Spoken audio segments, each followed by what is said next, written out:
some, death is welcomed with open arms. Did you end Brutus's suffering out of avarice or mercy? Only you know the answer to that one. I can think of only one reason why Piety would be here. She's interested in the sickness that pervades this place, the corruption that raises the dead and twists the wildlife into aberrations. Farewell. No, I was never there. Marsyas commanded the southernmost of the Eternal Legions, here at Lion Eye's watch. Why was he called Lion Eye? Well, crazy fool had his left eye taken out and a golden-hued gem put in its place. His head must have made quite a pretty adornment for King Golem's belt.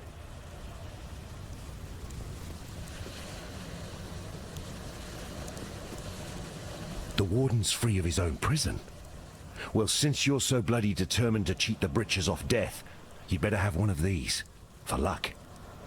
And when they write the song about you, just be sure to mention that it was Tarkley who taught you everything you know.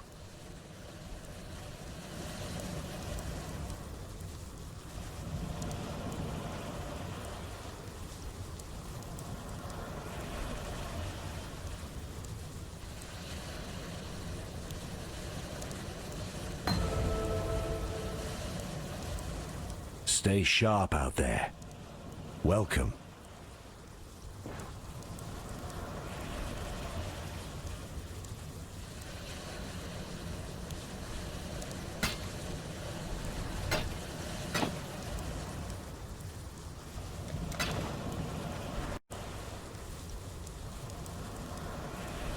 Farewell.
Strength isn't everything, brute.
Calm stands before us and looks out to the raging sea.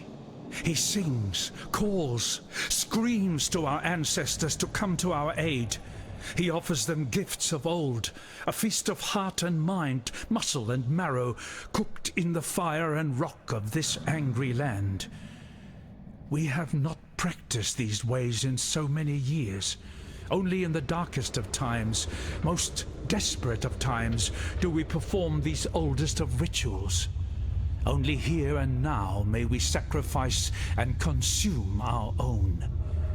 Only in our king can we trust this return to our ancient selves. Kaum bowed to Kitava. He betrayed us.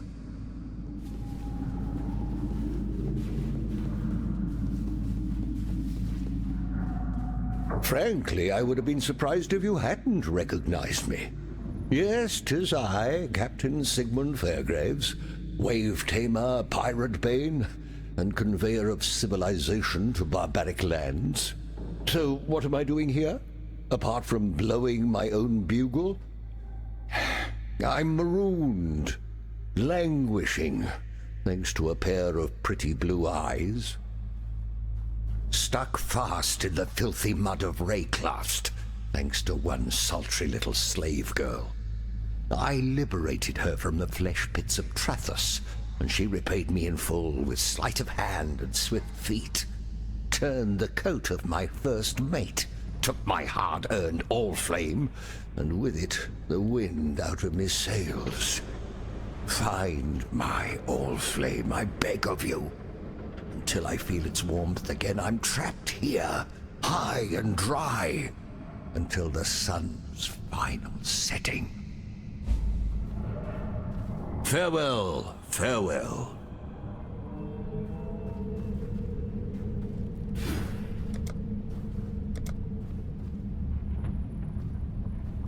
I hunted the vagaries of a near-forgotten myth to a shattered cathedral in the Inner Empire. I took the all-flame and encased it within a lantern of pure silver, the only element it seemed incapable of consuming. Oh, the all-flame does many a marvelous thing in the hands of one who knows how to harness its power. Oh, banish any thoughts of using it for yourself. It would burn you alive.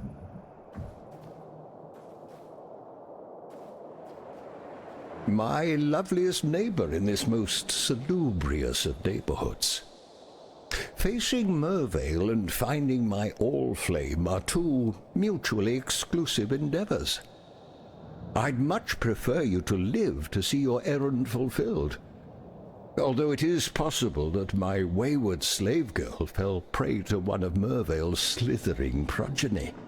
If that be the case, you look resourceful enough to handle a tentacled wench or two. But if Mervale herself has my flame, be very wary. That necklace of hers provides the old siren with some subtle wiles indeed.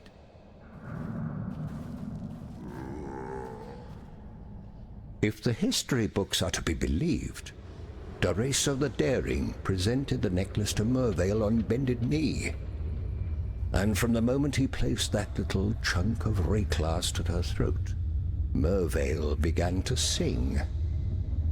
It's told her sweet voice grew to fill even the largest concert halls of Oriath, and brought warmth to even the coldest of hearts. But then she began to change. Her mind and body twisted, as did her songs. Well, the sweetness remained, while the sanity fled. Knowing what little I do about the powers that lie dormant here in Wraeclast, I'd surmise that if you have Mervale's necklace, you have the siren's voice. Farewell, farewell.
Calm is gone.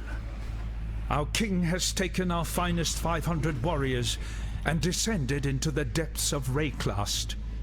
He spoke to us of a vision, a gift from the ancestors. Calm has been deceived. The vision was a gift from the Black Spirit. It has conquered Calm.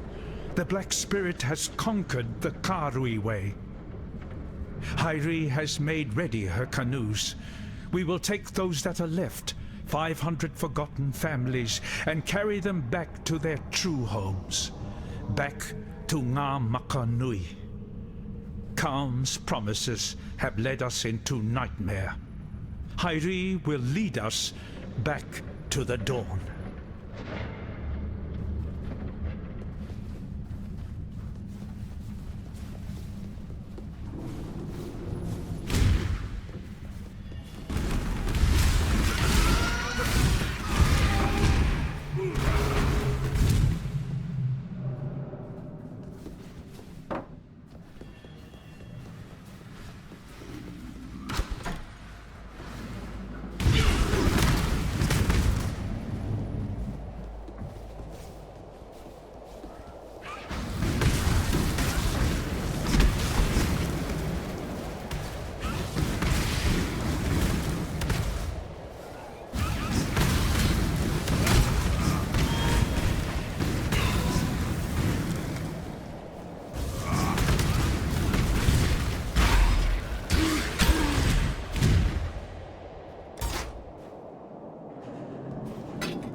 My Allflame. My blessed, damned Allflame. Oh, you want your moment in the firelight now, do you?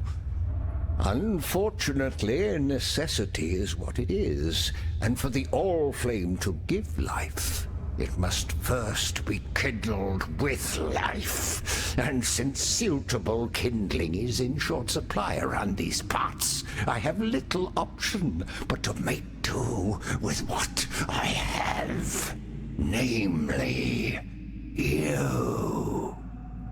Please understand that as a gentleman of honor, it pains me greatly to do this. Hard times call for hard hearts. I'm sure, were the circumstances reversed, you'll do precisely the same.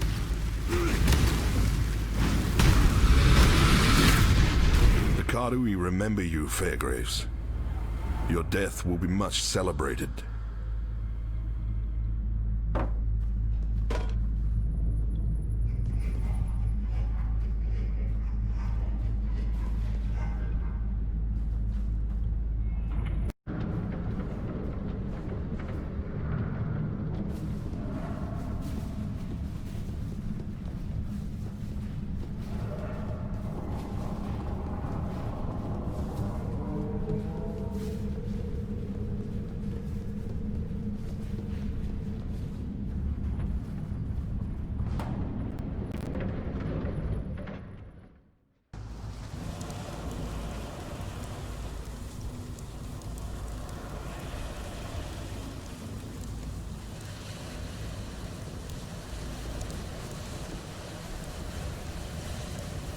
Mervale dwells in the caves beyond the wrecks, at the head of Siren's Cove.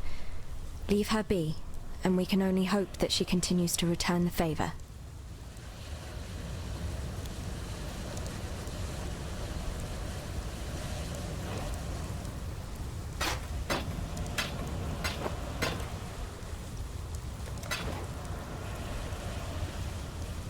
Some, death is welcomed with open arms. Did you end Brutus's suffering out of avarice or mercy? Only you know the answer to that one. Take care. Fairgraves was a good man, a fine explorer. He opened the door to many a new world, for better or for worse, usually for worse when it came to the natives. There's some peace in the knowledge that he now rests where he should. Let's not speak of Fairgraves again, shall we? He was an inspiration to many. 'Twould be a shame to spoil a good hero.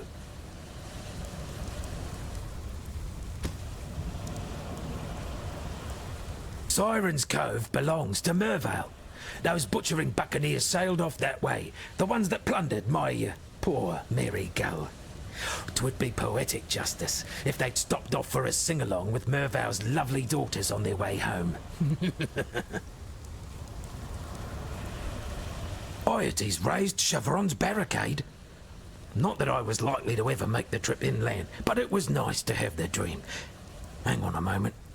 Got a stray thought seeking safe harbour.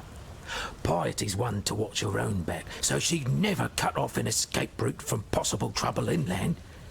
The cunning witch must be able to lower that barricade from the other side, somehow.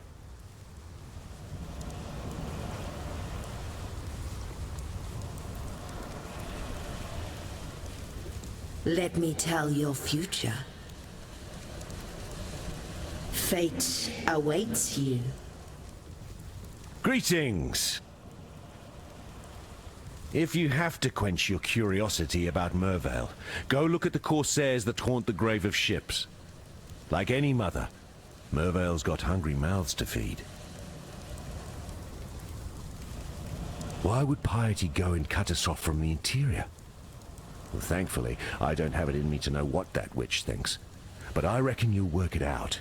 Once you've lowered Chevron's barricade for us, of course. Farewell.